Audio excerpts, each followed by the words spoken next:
জয় যিশু। প্রথম পাঠ যাজক এজরার গ্রন্থ হতে বাণী পাঠ, ৯ অধ্যায় ৫ থেকে ৯তম পদ। তাদের পাপের জন্যে ইসরায়েলীয়রা কৃতদাস হয়েছে বটে, কিন্তু ঈশ্বর তাদের কথা ভুলে যাননি।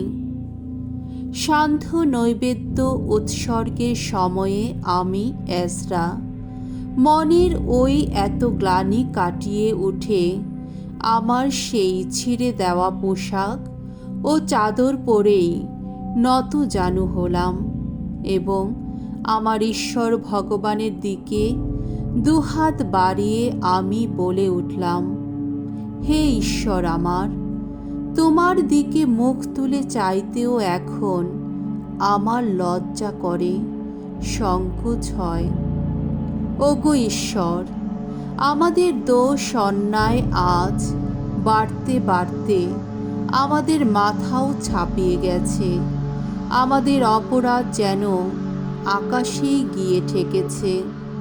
আমাদের পিতৃপুরুষদের সময় থেকে আজও পর্যন্ত আমরা কত বড় অপরাধী হয়ে আছি। তাই আমাদের ওইসব দোষ অন্যায়ের জন্যে আমাদের এবং আমাদের রাজাদের ও যাজকদের, আমাদের সকলকেই তুলে দেওয়া হয়েছে যত বিজাতীয় রাজার হাতে। তলোয়ারের আঘাত, বন্দি দশা, লুণ্ঠন, লাঞ্ছনা এসব আমাদের সইতে হয়েছে। আর আজও তো আমরা তা সয়ে যাচ্ছি। কিন্তু এখন, এই তো অল্পকাল আগেই আমাদের ঈশ্বর স্বয়ং ভগবান আমাদের প্রতি প্রসন্ন হয়েছেন। আমাদের কিছু লোককে, অবশিষ্ট একদল লোককে রক্ষা করেছেন তিনি। আমাদের স্থায়ী আশ্রয় দিয়েছেন তার এই আপন স্থানে। এইভাবে আমাদের চোখে আবার তিনি ফুটিয়ে তুলেছেন আশার আলো। আমাদের এই দাসত্বের মধ্যেও জাগিয়ে তুলেছেন নতুন জীবনের একটুখানি স্পন্দন।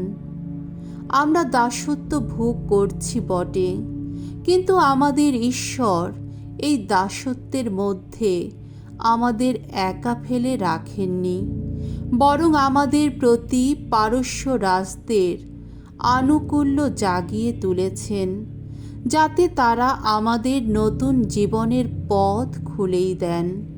আমাদের ঈশ্বরের মন্দিরটি আবার গড়ে তোলার ব্যবস্থা করেন। ধ্বংসা অবশেষ হয়ে পড়ে থাকা মন্দিরটি সারিয়ে তোলারই ব্যবস্থা করেন এবং এই জুদেয়ায় ও জেরুসালেমে তারা যেন আমাদের নিরাপদে থাকার ব্যবস্থাও করে দেন। প্রভুর বাণী। ঈশ্বরকে ধন্যবাদ। শাম সঙ্গীত। ঋষি তবিতের গীতিকা, ১৩ অধ্যায় ২ থেকে ৪ পদ, ৬ থেকে ৮ পদ। ধুয়ো, ধন্য, আহা ধন্য পরমেশ্বর, ধন্য নিত্য জীবনময় তিনি।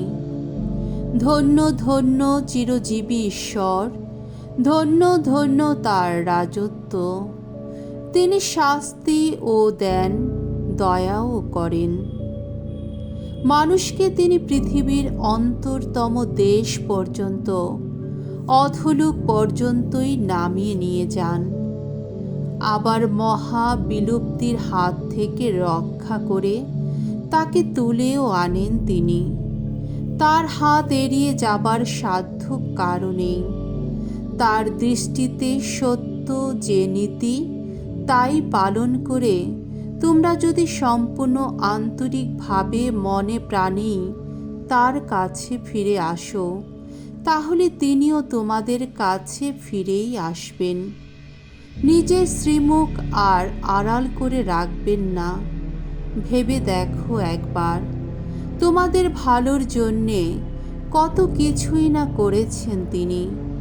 তাই মুক্ত কণ্ঠেই তোমরা তার প্রশস্তি ঘোষণা করো, সেই ধর্মময় প্রভুর বন্দনাই করো, সেই চিরকালের রাজার মহত্বই কীর্তন করো। আমার এই নির্বাসনের দেশ থেকে আমি তো তার প্রশস্তি ঘোষণা করছি এখন। তিনি কত শক্তিমান, কত মহিয়ান, সেই কথা জানাচ্ছি আমি পাপী মানুষদের এই জাতির কাছে। তোমরা পাপী মানুষেরা এবার মন ফেরাও। তার দৃষ্টিতে ধর্মসম্মত যে নীতি, তোমরা এবার তাই পালন করো। কে জানে, তিনি হয়তো প্রীতই হবেন, তোমাদের প্রতি সদয় হবেন। বাণী বন্দনা। জয় জয় প্রভুর জয়। আর দেরি নেই, আসছে ধর্মরাজ্য। তোমরা এখন বিশ্বাস করো মঙ্গল সমাচার। জয় জয় প্রভুর জয়। মঙ্গল সমাচার। লূক রচিত মঙ্গল সমাচার 9 অধ্যায় 1 থেকে 6তম পদ। প্রভু যীশু তার শিষ্যদের ঐশ্ব রাজ্যের বাণী প্রচার করতে আর পীড়িত মানুষকে রোগ মুক্ত করতে পাঠালেন। একদিন যীশু তার সেই 12 জন শিষ্যকে একত্রে ডাকলেন, সমস্ত অপদূতকে বশীভূত করার জন্যে ও মানুষের যত রোগ ব্যাধি নিরাময় করার জন্যে তিনি সেদিন তাদের বিশেষ শক্তি ও ক্ষমতা দিলেন।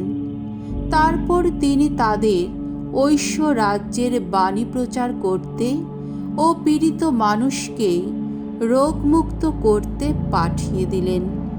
তিনি তাদের বললেন, পথের জন্যে তোমরা কিছুই সঙ্গে নিও না, লাঠিও নয়, ঝুলিও নয়, রুটিও নয়, টাকা কড়িও নয়। তোমাদের সঙ্গে যেন একটার বেশি 2টো জামাও না থাকে। তোমরা যে বাড়িতে আশ্রয় পাও না কেন, সেখানেই থেকো, আর যখন ওই জায়গা ছেড়ে চলে যাবে, তখন সেখান থেকেই যেও। যারা তোমাদের গ্রহণ করতে চাইবে না, তাদের শহর ছেড়ে চলে যাবার সময়ে তোমরা পায়ের ধুলো ঝেড়ে ফেলে তাদের সতর্ক করেই যেও। শিষ্যেরা তখন বেরিয়ে পড়লেন এবং এক গ্রাম থেকে অন্য গ্রামে গিয়ে সব জায়গাতেই তারা মঙ্গল সমাচার প্রচার করতে লাগলেন আর পীড়িত মানুষকে নিরাময় করতে লাগলেন। প্রভুর মঙ্গলময় বাণী। খ্রিস্ট প্রভু তোমার প্রশংসা হোক।